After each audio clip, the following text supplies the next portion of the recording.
اللهم إنا نسألك باسمك الأعظم الذي إذا سئلت به أعطيت، وإذا استنصرت به نصرت، وإذا استغثت به أغثت، نسألك أن تؤمن أهل اليمن بأمانك.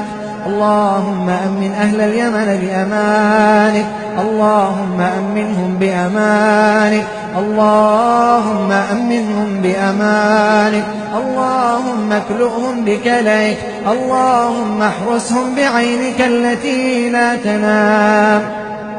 اللهم إنا نستودعك اليمن وأهلها وشعبها وشيبانها وشبابها ونساءها وأطفالها ومساجدها وترابها، نستودعك الراكعين الساجدين، نستودعك الأصفياء والأنقياء والأتقياء يا رب العالمين.